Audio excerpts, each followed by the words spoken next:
Quand je suis installé à Blain, voilà 22 ans, c'était pour continuer à faire la fabrication d'escaliers puis de la pose de menuiserie. Donc j'ai démarré seul dans mes garages et après l'entreprise a grossi petit à petit. J'avais 10 salariés au moment de mon départ.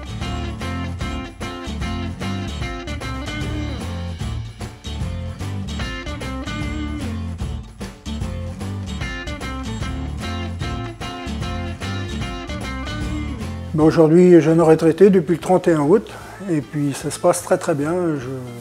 Je suis content d'avoir cédé mon entreprise à mon fils et à Firmin, un salarié qui a travaillé avec moi pendant 13 ans. Je n'ai pas cherché de repreneur. Au tout départ, c'est Firmin qui était chez nous déjà depuis un moment, m'avait posé la question ce que j'allais faire de mon entreprise, si j'allais la vendre, et je lui ai dit que c'était vu avec Antoine, mais qu'il fallait se rapprocher d'Antoine s'il voulait prendre des parts dans l'entreprise, qu'il n'y avait aucun souci. Et du coup, ils se sont associés au même titre.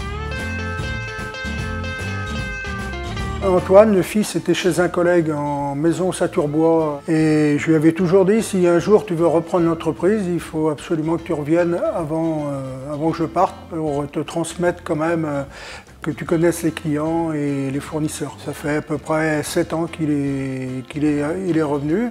Les 2 premières années, on est restés tous les deux en binôme au bureau et après je l'ai laissé faire complètement la partie administrative. À l'époque, le conseiller me disait qu'il fallait s'y prendre tôt pour que ça se tuile sur les années. Et puis c'est ce qui s'est produit et ça fonctionne bien. Et j'espère pour longtemps. La passation s'est faite assez facile parce qu'Antoine était là au bureau déjà depuis un moment, il gérait les clients, je le laissais complètement faire. Et puis 6 mois avant d'arrêter, j'ai eu un accident suite à une pause à un chantier qui m'a laissé à la maison pendant ce temps-là. Et donc Antoine et Firmin ont complètement géré la partie comme si c'était à eux. C'est très important de se faire accompagner, soit par son comptable, soit par autre service.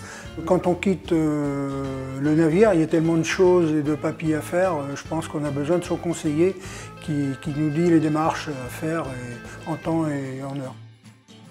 Alors mon rôle, ça a été d'intégrer les repreneurs potentiels aux remises de résultats pendant 3 ans minimum auparavant, d'accompagner sur des suivis budgétaires trimestriels auxquels ils ont toujours été associés pour trouver ensemble les leviers à la fois de marge, de rentabilité pour que l'outil qu'ils allaient reprendre soit le plus performant possible au moment de leur reprise. Donc ce sont 2 salariés repreneurs de cette entreprise qui devenaient chefs d'entreprise avec leurs collègues. Dès qu'il y a 2 associés, donc il faut une création de structure sociétaire.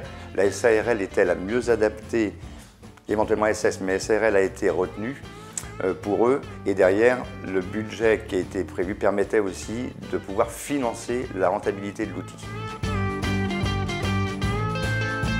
Si j'avais un conseil à donner à un chef d'entreprise qui veut laisser son entreprise, c'est de s'y prendre tôt.